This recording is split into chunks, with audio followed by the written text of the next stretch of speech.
Dankie Heilige Gees dat U die woord vir ons lewend maak. Dankie dat U dit vir ons verstaanbaar maak. En dankie dat U ons roep om gehoorsaam te wees aan dit wat U vanoggend tot ons spreek in Jesus naam. Amen. Die titel van my boodskap vanoggend is Neem jou kruis op. En ek dink julle het al baie boodskappe gehoor met betrekking tot dit, maar ek weet dat vanoggend sinne dalk radikaal lynreg gaan staan teenoor dit wat jy al gehoor het. So ek hoop regtig waar dat ek en jy vanoggend iets sal sien, iets sal beleef, iets sal hoor wat jou opgewonde gaan maak. Ons het die afgelope naweek die kruisiging van Jesus herdenk en ek het so 'n bietjie gaan kyk na waar kom die kruis vandaan? Wanneer is dit die eerste keer daar gewees? En hulle sê dat in 519 voor Christus het die Perse van Persië, julle het al gelees van die Mede en die Perse, hulle is die ouens wat die kruis ontwerp het. En toe het die hele kruiskonsep oorgegaan ook na die Romeine toe, en die Romeine is die klomp wat Israel ook in ballingskap weggevoer het, en die Romeine is die klomp wat Israel verdruk het. Maar om gekruisig te word was nooit deel van die Joodse tradisie, 'n Joodse gebruik nie. En as ek kan praat uit die konteks van die Romeine, dat wanneer jy gekruisig is daar 'n paar dinge wat ek en jy moet verstaan. Hoekom is iemand gekruisig en wat het die kruis beteken? En ek wil 'n paar goeie somme net hierso skryf. Die eerste enetjie wat ek wil skryf is dat die kruis het autoriteit bevestig. Wat bedoel ek daarby? Die Romeine het die kruis gevat. En wanneer jy nie aan hulle onderdanig wou gewees het en nie geluister en nie gedoen wat hulle vir jou gesê het nie, het hulle jou gekruisig om hulle autoriteit te bevestig, dat jy onder daai autoriteit sal staan. Dat jy sal doen wat hulle sê, en as jy dit nie wil doen nie, dan kruisig hulle jou. So die eerste net gaan oor bevestiging van autoriteit. Die tweede ene is dat mense is gewoonlik gekruisig wat 'n rebellie was. In hierdie konteks 'n rebellie teenoor die Romeine. So die kruis het gespreek van, weet jy wat, jou rebellie gaan nie geduld word nie, daarom kruisig ons jou. En dan die derde ene is gewoonlik slawe en vyande van die Romeine wat gekruisig is. So die kruis spreek van, eerste ding waarvan die kruis dan spreek is selfverloning. Selfverloning in die konteks, met ander woorde, jy moes op 'n plek kom waar jy jouself verloon, waar jy op 'n plek gekom het waar jy besef jy's niks. Jy word nie geag nie. Selfverloning. Die tweede ene is, jy moet geweet dat die kruis, wanneer jy gekruisig gaan geword het of 'n kruis gedra het, die dood is jou voorland. En dan die derde ene is, jy moes geweet het dat jy onder gesag staan. Nou, as ons nou hierdie in gedagte het en ons dink aan die kruisiging van Christus, dan besef ons met die eerste oogopslag dat die kruis spreek nie net van Jesus het my en jou sonde gedra nie. Want ons is op 'n plek as westerse Christene van dat, en dit is ook met belangrik is dat jy 'n bietjie na laas Sondag se preek ook gaan luister. Ons is op 'n plek waar ons die kruis bloot sien van Jesus het ons sondes op hom geneem en dis dit. En dis waar dit stop. Maar die omvang van die kruis is baie meer as dit. Goed, met hierdie in gedagte wil ek nou voor in die Bybel begin by Genesis. En ek wil 'n stelling maak deur te sê dat die rede vir die skepping van die mens is dat God homself wou uitdruk in iemand wat hy op aarde geplaas het om te vermeerder, te bewerk, te bewaak, sy koninkryk uit te brei. Maar dit kon nie plaasgevind het sonder dat God en die mens in verhouding is nie. So die skepping van die mens was primêr om 'n verhouding daar te stel. En vanuit hierdie verhouding sou God sy koninkryk vestig op aarde. So, dit het gegaan oor verhouding. En dan lees ons in die skrif, dan sien ons in die skrif daar in Genesis 3 van hoe God in die aandwind met Adam en Eva gewandel het. En die woord, en ek wil die woord wandel hierso skryf.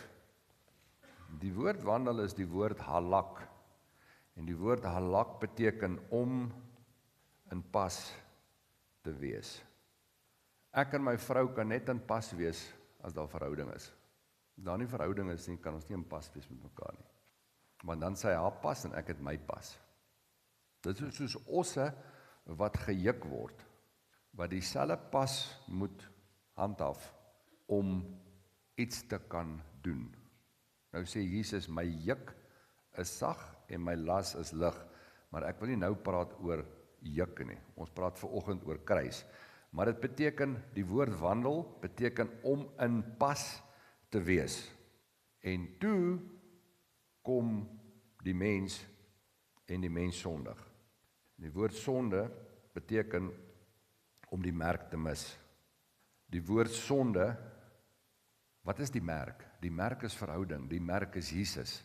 Wanneer ons verhouding mis, wanneer ons die merk mis, dan kom ons op 'n plek waar ons uitpas is. Waar ons uitpas is met God. En nou sien ons, as ons die Bybel lees, kom God in die aandwind en hy roep na Adam, hy sê, Adam, waar is jy? Nou, God vra nie vir Adam, waar is jy, omdat God nie weet waar Adam is nie. Ek glo nie dat Adam het vir God weggekruip en God het nie geweet waar is Adam nie. Adam het vir God weggekruip, hulle was skaam. Maar God is alwetend. Ek glo dat in die konteks van waar is jy, vra die Here vir Adam, waar is jy in jou konteks van jou verhouding met my? Waar is jy in die konteks van om in pas te wees met my? En die mens, as gevolg van die feit dat hy van die verkeerde boom geëet het uit pas geraak met God.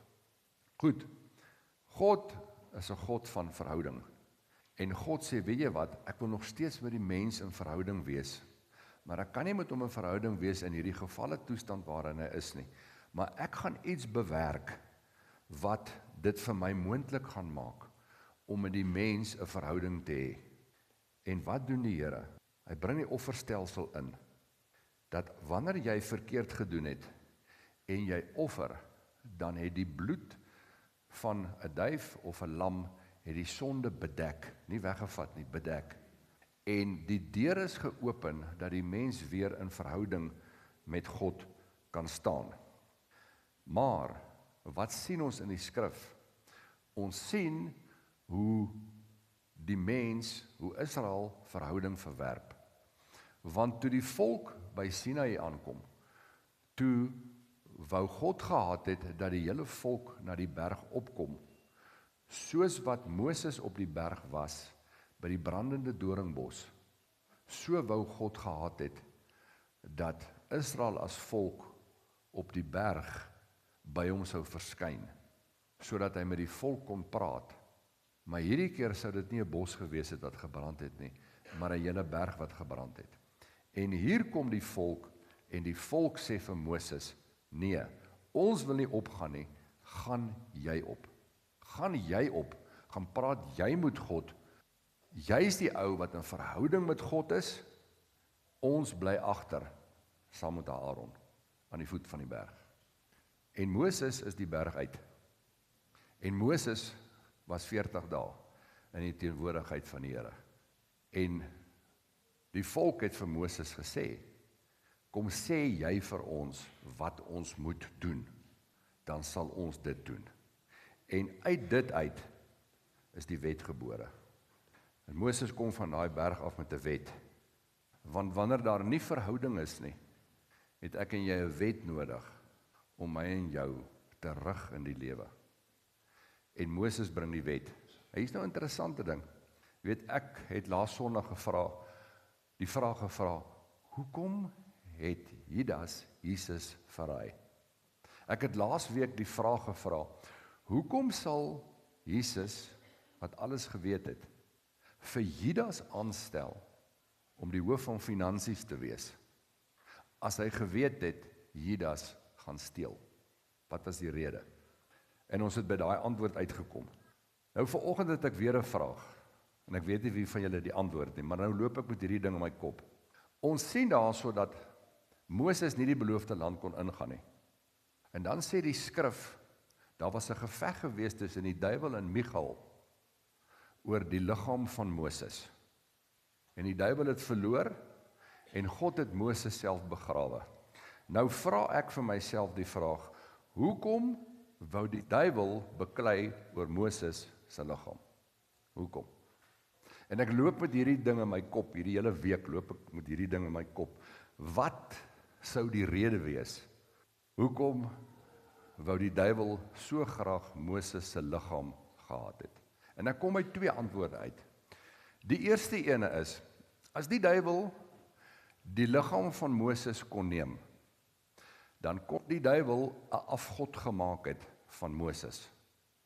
En hy kon 'n beeld daar gestel het, wat die volk kon aanbid. Want hulle het 'n kalf aanbid. En Moses, hierdie leier van hulle, as hy die liggaam in besit kon neem, kon hy 'n beeld gemaak het en gesê het, weet jy wat, ek het die liggaam van Moses, en in daai plek, daai verganklike liggaam, het ek vir julle 'n beeld gemaak, 'n standbeeld van Moses, aanbid hom. En die volk sou Moses aanbid het, want die volk het Moses aanbid. Dis die eerste ene. Die tweede ene is op die berg van verheerliking, terwyl Petrus daar was, hier verskyn Moses en Elia, en Jesus. En Petrus sê vir die Here, kom ons bou hier 3 tente, vir Moses, vir Elia en vir Jesus, en dan is die dinge uitgesort. Maar waarvan spreek Moses en Elia? Moses spreek van die wet, Elia spreek van die Ou Testamentiese profete. En dan kom 'n stem uit die hemel wat sê, dis net Jesus alleen, luister na hom. So wat God eintlik daar sê, hy sê die wet is vervul, die profete is vervul. Die vervulling van die wet en die profete het hulle vervulling in Jesus gevind. Luister na Jesus. As die duiwel Moses se liggaam kon gehad het, nou kon hy die wet lewendig gehou het. En die profete kon lewendig gehou geword het, Ou Testamentiese profete. En daardeur praat ek nou nie van, daar is nie meer so ding soos profesie en profete vandag nie. Ek sê net, Moses kon lewendig gehou geword het. En ons kon nog steeds op die plek gewees het, waar ons gerig word wet, want die wet het nog gelewe. Jesus het die wet kom vervul. Jesus het die wet kom vernietig. Want wanneer ek en jy in verhouding is dit nie nodig om deur 'n wet gerig te word nie. Goed, so, daar's 'n wet. En hierdie wet het die volk op 'n plek gebring, waar die volk goed moes doen om regverdig te wees. Hulle moes die wet onderhou om regverdig te wees.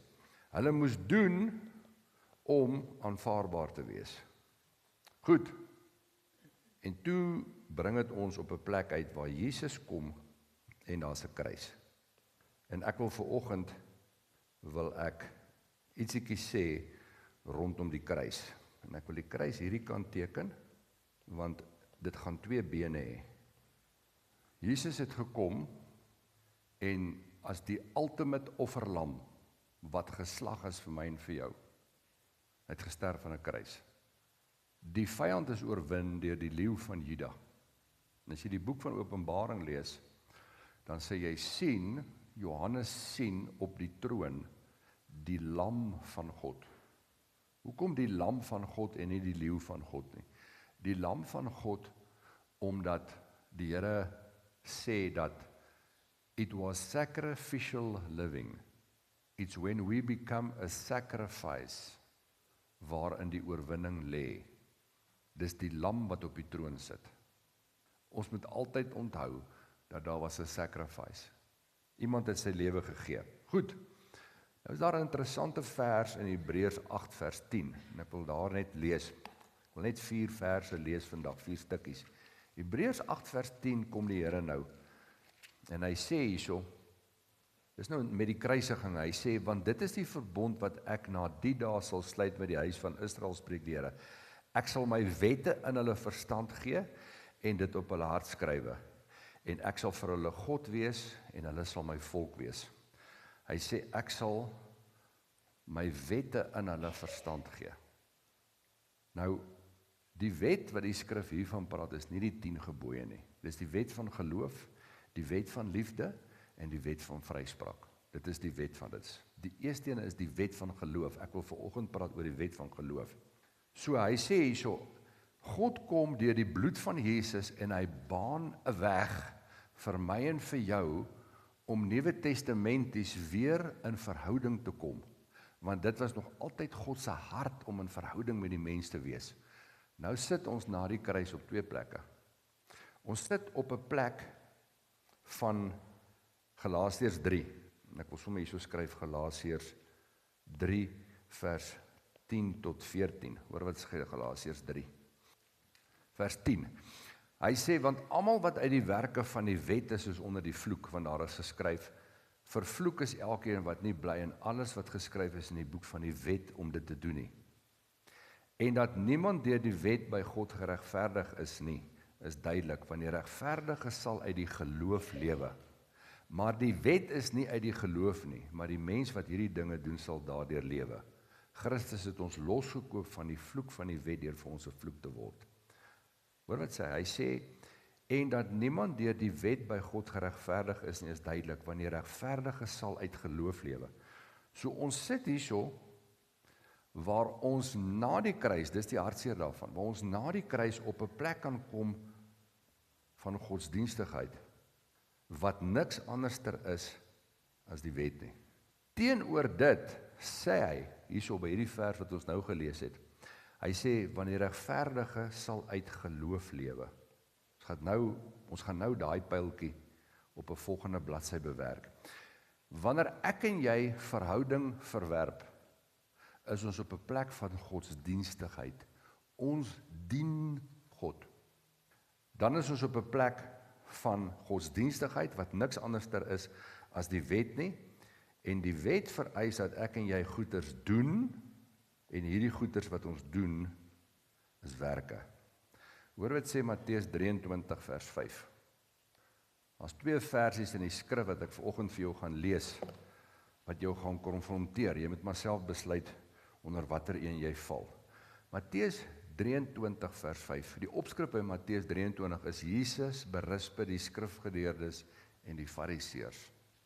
Vers 5 sê, en hulle doen al hulle werke om deur mense gesien te word, en hulle maak hulle gedenkseëls breed en die some van hulle klere groot. Hierdie skrif sê, hulle doen werke om deur mense gesien te word. Wanneer jy vir ons as Christene vra, wat is die werke wat jy doen? Dan sê ons, weet jy wat, die Bybel sê, ons moenie iets doen om gesien te word nie. Is ek reg? Moenie iets doen om gesien te word nie. Wanneer jy daai redenasie het, dan is jy 'n skrifgeleerde of 'n fariseer. Kom ons gaan net na Matteus 5 vers 16 toe. Matteus 5 vers 16. Hoor wat sê Matteus 5 vers 16.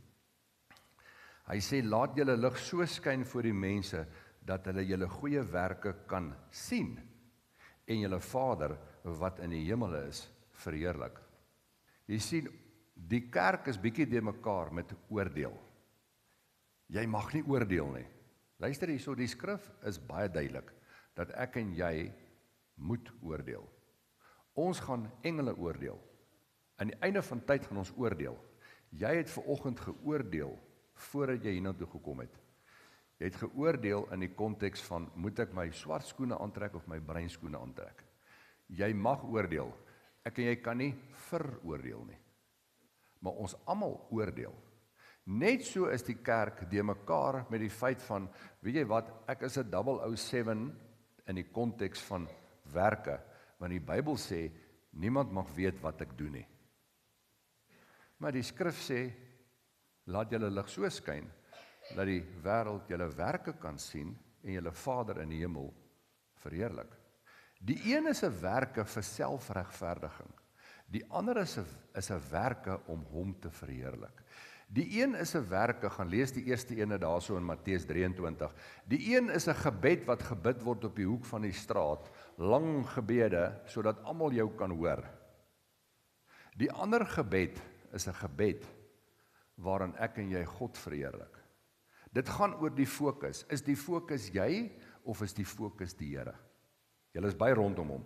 Goed, as ons dan nou na hierdie kant gaan kyk, dan wil ek die kruis hierdie kant skryf, maak hom daar, en kom ons trek die pyltjie dan so.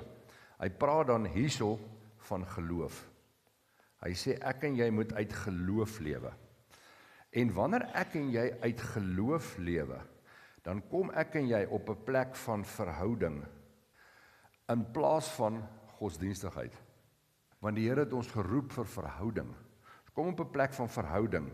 En hierdie verhouding sien ons in die lewe van Jesus waar hy sê, ek doen net wat ek die Vader sien doen. Dis verhouding.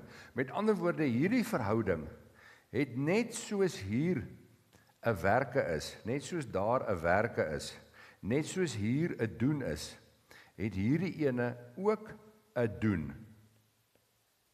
Het hierdie ene ook 'n werke, maar hierdie doen en hierdie werke is 'n uitvloeisel van die verhouding en ons noem dit 'n vrug. Die een werk is selfgedrewe, die ander ene is bloot 'n vrug wat na vore kom vanuit die verhouding waarin ek en jy met God staan. En dit is wat Matteus 5 van praat. Hy sê, doen dan hierdie werke, sodat almal dit kan sien. Dit gaan oor die vrug in jou lewe. Die vrug in jou lewe. Wie produseer die vrug? Die vrug word geproduseer uit die stam uit. Dis 'n uitsluitlike werk van die Heilige Gees in my en jou lewe. Jesus was die mees produktiewe persoon in die konteks van goeie werke wat daar nog ooit bestaan het in die geskiedenis van die wêreld. Dink net hoe sou dit gewees het as Jesus al sy goeie werke weggesteek het en gesê het, ek moet niks doen nie, want niemand mag sien wat ek doen nie. Daar waar die redenasie is, waar die grootste gedeelte van die kerk is. Dit hang af wat gaan hier aan. Dit hang af wat gaan in jou hart aan. Hoor wat sê Paulus in 2 Korinte 5. In 2 Korinte 5 kom Paulus, en hierdie versie pas vir my daarby aan, 2 Korinte 5, vers 14. Hy sê, want die liefde van Christus dring ons. Die liefde van Christus, sê Paulus, dring my. Jesus was gedring deur dit wat hy gesien het, wat die Vader op sy hart gehad het. En hy het gesê, dit wat ek daar sien, moet ek gaan doen.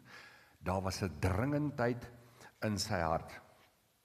Kom ons gaan by hierdie vrug, kom ons gaan net af na die volgende toe. 2 Korinte 5 vers 14. Dring, hy sê, dit dring my. Nou die woord dring, en ek spel dit nou nie reg nie, dit is net wat ons dit kan uitspreek, is die woord sooneko in die Grieks. En die woord sooneko in die Grieks beteken om te resoneer. Weet julle wat is dit om te resoneer? Ja, aanbiddingspan weet dit, wat is dit om te resoneer. As Kobus 'n gitaar het, daarso en daar staan 'n gitaar daar, wat geen mens speel nie. En Kobus trek die kitaar se snaar. Die oomblik wanneer die twee kitare op dieselfde golflengte kom, dan hoor jy daai kitaar. Is ek reg? Dan resoneer hy.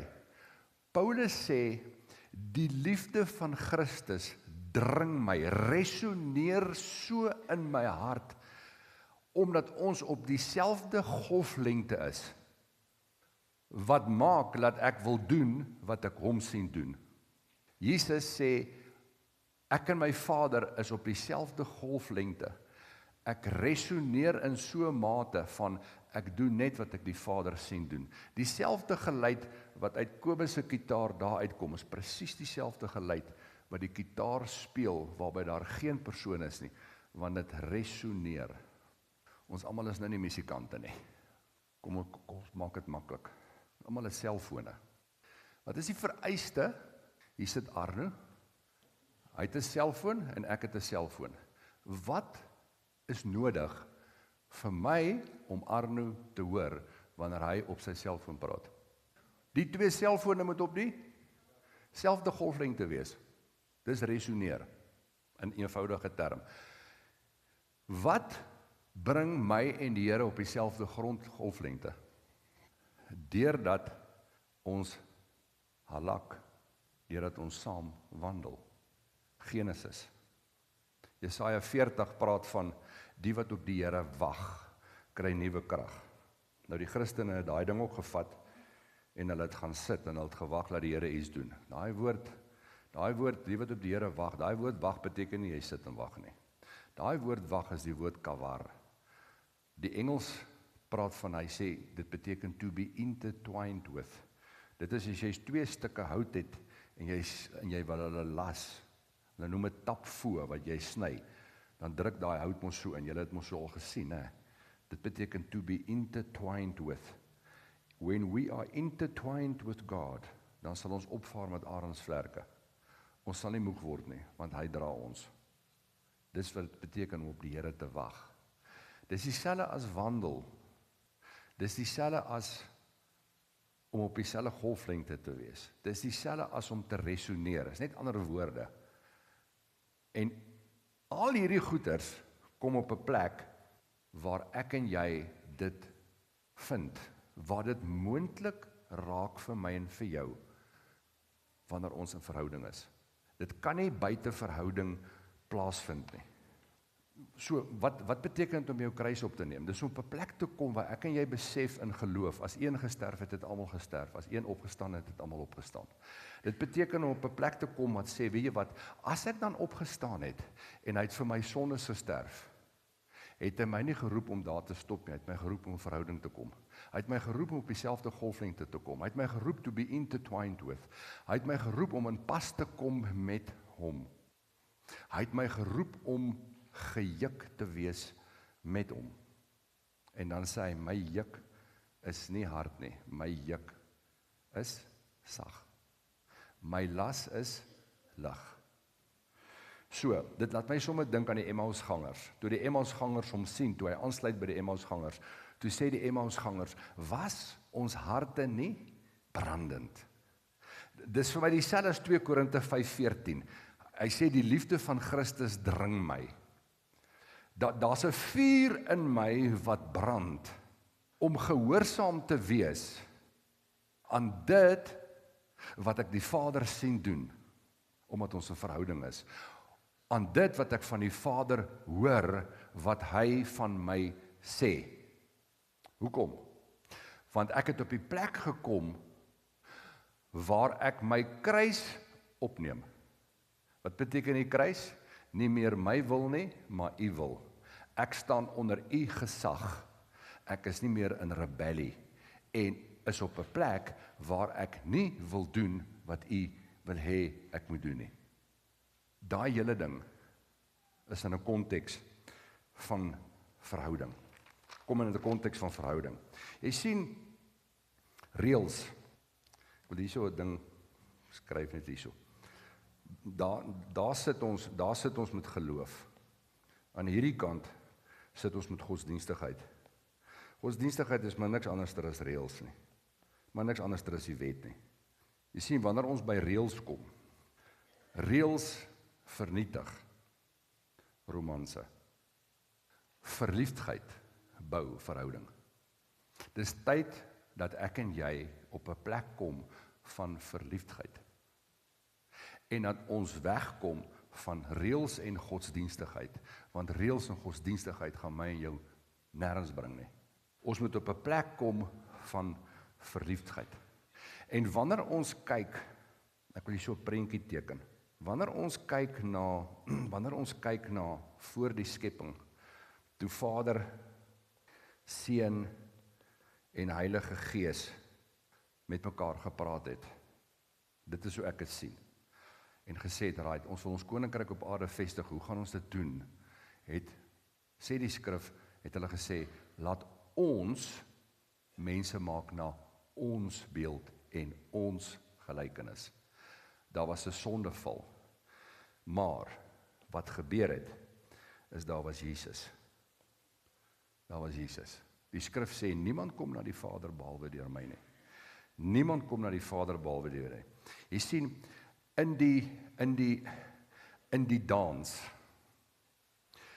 dans van Vader, Seun en Heilige Gees is 'n deur geopen.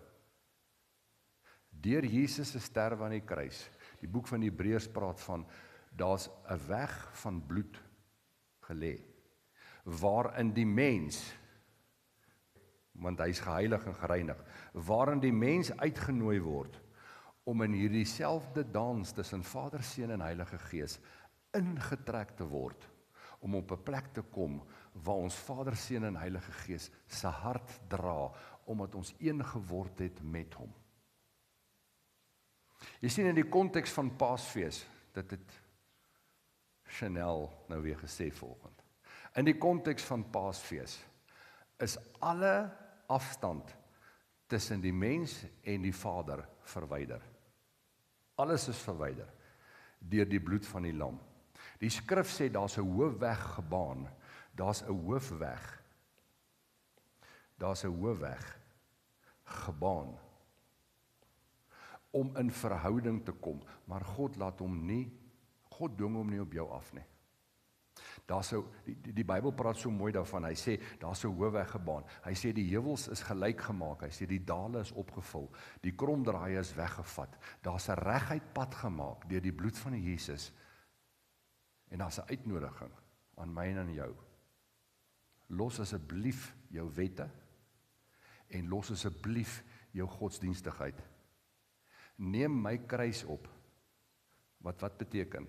Deur geloof, wat beteken? Los jou rebellie, wees onderdanig aan my, kom in lyn met my, kom in pas met my, kom halak met my, kom kawar met my. Kom op 'n plek van verliefdheid met 'n brandende hart, om nie 2 keer te dink, om deel te raak van hierdie dans tussen Vader, Seun en Heilige Gees nie. Jy sien, die woord was nog nooit bestem, luister mooi wat ek sê, die woord was nog nooit bestem om ink op papier te wees nie.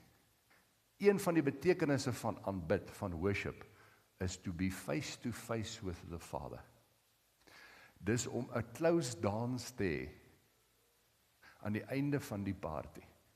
Dit was nog nooit bestem nie, nog nooit. Die woord het vlees geword en onder ons kom woon. Waar het hy kom woon? In jou. Hoe?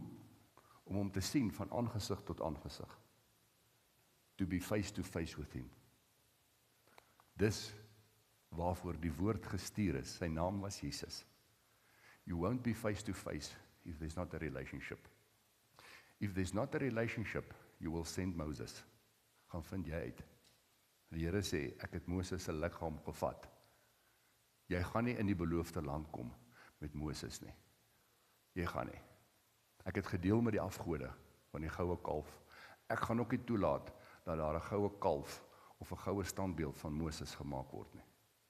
Ek gaan ook nie toelaat dat jy hardloop van profeet na profeet na profeet om by God te hoor om vir jou te sê wat die Here sê nie. Hy sê my begeerte is 'n verhouding, sodat ek vir jou kan sê wat ek oor jou dink, hoe ek oor jou voel, wat is die weg wat ek wil hê jy moet bewandel. en sodat jy kan sien waarmee is ek besig, en dat daar 'n dringendheid en 'n branding in jou hart sal kom, om op die plek te wees, wat ek vir jou die voorbeeld gegee het, ek doen net wat ek die Vader sien doen. En dan wanneer jy die goeie werke gaan doen, wat 'n vrug is, vat jy nie die eer vir jou nie, jy gee al die eer aan hom, want dit is hy wat waardig is, nie jy nie. Jy doen dit nie om iets te wees nie. Jy doen dit nie om iets te word nie. Jy doen dit nie om in sy goeie boekies te kom nie. Jy doen dit om hom te verheerlik, om die fokus op hom te sit, want alles gaan oor hom. Ons gaan nagmaal gebruik. Ek wil jou uitdaag vanoggend.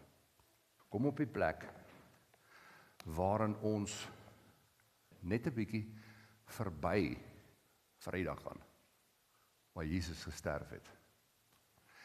En dat ons net 'n bietjie uitkom by na Maandag, na die opstanding. Want dit help niks ek en jy hang in die kruis saam met hom nie. Ek en jy word bruikbaar wanneer ons tot die besef kom, ons het opgestaan saam met hom. Dan's ek en jy, die voete, die hande, die stem. Dan's ek en jy, die een wat bruikbaar is. Dan's ek en jy die een, wat Jesus sê. En nie my kruis opneem nie. Dis nie 'n werk nie, dis 'n geloofding. Julle by? Goed. Ons gaan nagmaal gebruik. Brood en die wyn. Vanoggend toe ek hierso sit en ek sien die nagmaal, toe ervaar ek net een ding in my hart, is dat die Here sê dat most people don't see my face. They only see my hand. Laat ons vanoggend op die plek wees, waar ons vir die Here sê, Here, I want to see your face. En dan het ek en jy moeilikheid. En dan het die wêreld moeilikheid. Wat 'n moeilikheid? Lekker moeilikheid. Want jy loop jou vas in Jesus om elke hoek en draai. Want ek en jy is 'n verhouding. Vir die een sê so, vir die ander een sê dit, vir die ander een sê dit, vir die ander een sê dit. En ons sien Jesus geopenbaar in ons stad, in ons dorp, in ons samelewing. En die Here sê, staan op, want jou lig het gekom. Ek kyk nou op Facebook, nou kyk ek na 'n klomp Christelike videoklippies. Weet julle wat het ek agtergekom? Almal praat oor die moeilikheid. En hulle meet die koms van Jesus aan moeilikheid. En ons meet nie die koms van Jesus aan die feit van die lig wat gekom het nie. Hy sê dit sal donkerder en donkerder en donkerder word, maar hy sê na jou sal nasies stroom, na jou lig. Dis nie 'n kuns om duisternis te sien nie. Wanneer ek en jy net duisternis sien, plaas ek 'n vraagteken agter my en jou geloof. Waar's die lig? Waar's die lig? Die Here sê, staan op, want jou lig het gekom. Die Here het my en jou geroep om 'n antwoord te wees. Is daar donker tye? Ja, daar is donker tye. Maar weet jy wat? 'n Lig skyn al helderder en helderder, hoe donkerder dit word. 'n Lig skyn nie in lig nie. 'n Lig skyn juis in duisternis. Hoe lyk my en jou lig? En daai lig word aangesit in die konteks van verhouding. Amen. Ek wil hê jy moet net 'n bietjie gaan dink oor dit wat ek vanoggend gesê het. Waar staan jy in die konteks van halak? Waar staan jy in die konteks van wandel? Waar staan jy in die konteks van die wat op die Here wag? Waar staan jy in die konteks van daai ding wat ek getrek het, van geloof, verhouding en godsdienstigheid? Heilige Gees, dankie vir u woord, dankie dat u woord ons uitdaag, dankie dat u woord lewendig is, dankie dat u woord nie veroordeel nie, maar dat u woord nader trek. En dankie dat u ons nader trek vanoggend in Jesus naam. Amen en amen.